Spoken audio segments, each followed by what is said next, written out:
हिमानी दीक्षित जी। दिवांश। हरिवंश महाराज जी, आपके चरणों में कोटि कोटि प्रणाम। महाराज जी, गुरु प्रदत्त मंत्र जप और अन्य विधियों द्वारा श्री जी की सेवा की ऊर्जा का संरक्षण कैसे करें? हमारे आसपास आसुरी प्रवृत्ति के व्यक्तियों द्वारा उस दिव्य ऊर्जा का हरण करने का प्रयास, सक्रिय प्रयास होता है।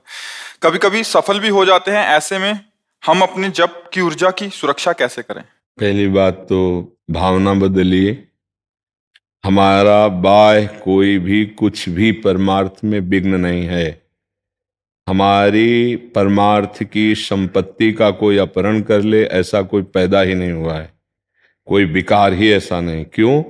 हमारी संपत्ति श्री कृष्णार्पण मस्तु भगवान की बैंक में है, भगवान को समर्पित। यदि ऐसा नहीं तो अभी भागवत नहीं हो आप। भागवत धर्म का सबसे पहला लक्षण है कि मन वचन कर्म से, स्वभाव से, संस्कार से जो जो करते हैं वो परम पुरुष नारायण को अर्पित करते हैं। जो भगवान को अर्पित कर दिया गया तो हमारी संपत्ति को कौन नष्ट कर सकता है? पहली बात। दूसरी बात यह कि बाहरी हम आसुरी प्रवृत्ति को क्यों देख रहे हैं? हम भागवतिक भाव क्यों नहीं देख रहे हैं?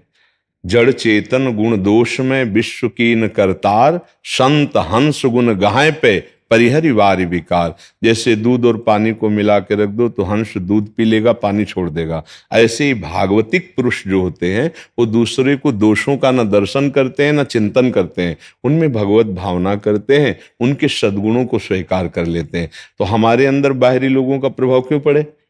हमारे अंदर जो प्रभाव पड़ता है हमारे अंदर छुपे हुए दोषों का पड़ता है। जैसे हम किसी में देख रहे हैं कि कामी पुरुष है, ये नीच पुरुष है, ये पापी पुरुष है, तो सत्य मानिएगा, भले आप पचा पाए ना पचा पाए, वो दोष हमारे अंदर है, तभी हमको दिखाई देता है। हाँ, अब हमको उनके अंदर बैठे हुए भगवान की आराधना करने का अवसर मिला है, तो यद्यपि वो दुष्ट स्वभाव के द्वारा अपने स्वरूप को न जानने के कारण सदैव क्रियान्वित हैं, आसुरी स्वभाव करते हैं, तो हम उनको भगवान की भावना से करके उनसे दूरी बना लेते हैं।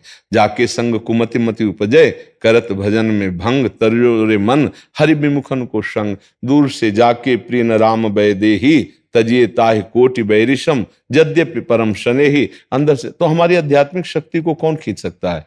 काम क्रोध लोभ मोह मद मत्सर, ये जो अंतर में बैठे हुए हैं, यही हमारी आध्यात्मिक शक्ति को, अगर कोई हमें गाली दे, हमारी निंदा करे, हमारा तिरस्कार करे, तो हमारी आध्यात्मिक शक्ति बढ़ती है।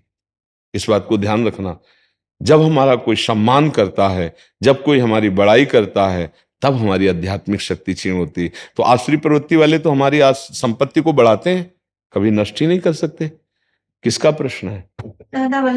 हाँ, तो आप उसको समझिएगा। आप क्या समझ रहे हैं कि कौन सा आपका आध्यात्मिक बल घसीटा जा रहा है? आप बोलिए।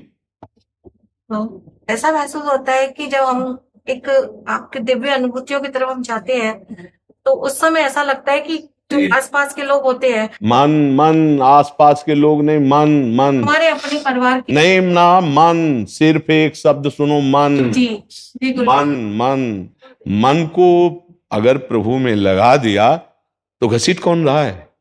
प्रभु में लगा नहीं, आपका मन धोखा दे रहा है, दूसरों पर दोष दर्शन हो रहा है।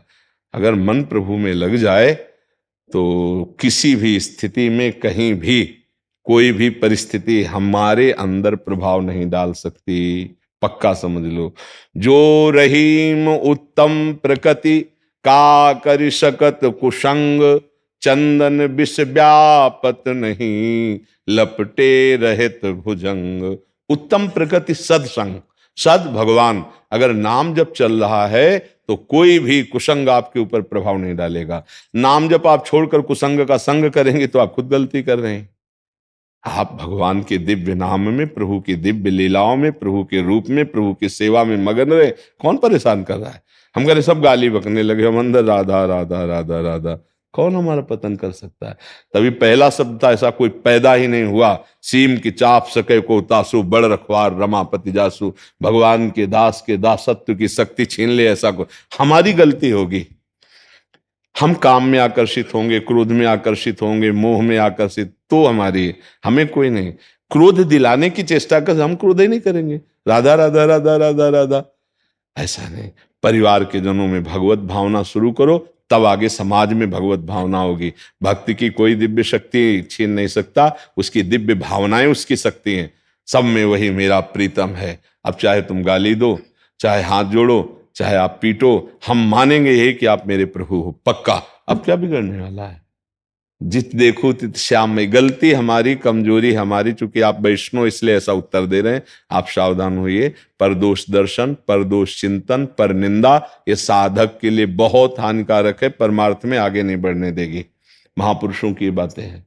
नाम जप करो और सबको मन से प्रणाम करो, चाहे पति हो, चाहे पुत्र हो, चाहे परिवार हो। ये भगवत मार्ग में चलना है। सब में मेरा प्रभु विराजमान है। अलग अलग सेवा का अवसर है।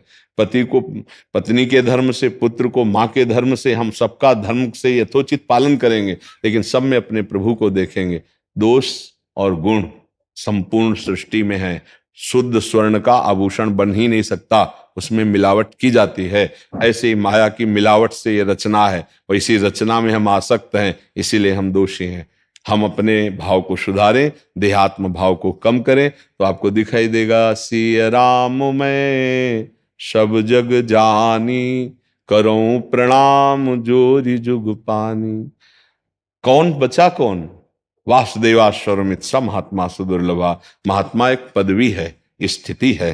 वो चाहे स्त्री हो, चाहे पुरुष, सब महात्मा, चाहे गृहस्थ हो, चाहे विरक्त, सब महात्मा जो उस महान से जुड़ गए, वो महात्मा हो गए। महान कौन है? अपना आत्मस्वरूप, अपने प्रभु, उससे जुड़िए। आप कोई स्त्री पुरुष थोड़ी है। तो आप लौकिक वृत्ति को धारण करेंगे तब तो समस्या ही समस्या है।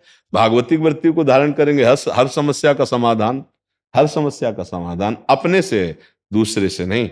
दूसरे से जो समाधान चाहते हैं वो प्रापंचिक वृत्ति वाले होते हैं, भागवतिक वृत्ति वाले नहीं। विवेक के द्वारा अपने को बचा ले, ना कि किसी बाहरी सहयोग से।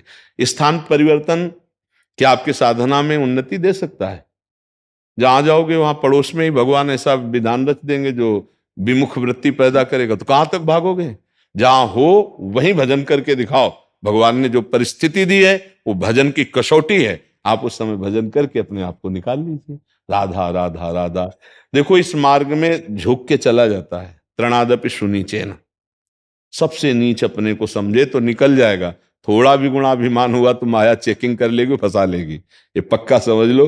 तृणादपि सुनीचेन तरोरिव शेषमुना, अमानिना मान देन कीर्तनिया सदा हरि। सदा नाम जप करो, दूसरों का सम्मान करो, खुद मान की चेष्टा मत रखो, सहनशील बनो, अपने को सबसे नीचा समझो। कभी कोई बाधा ही नहीं है, कोई बाधा नहीं है। ये आचार्यों की वाणी है, महापुरुषों की वाणी। जी।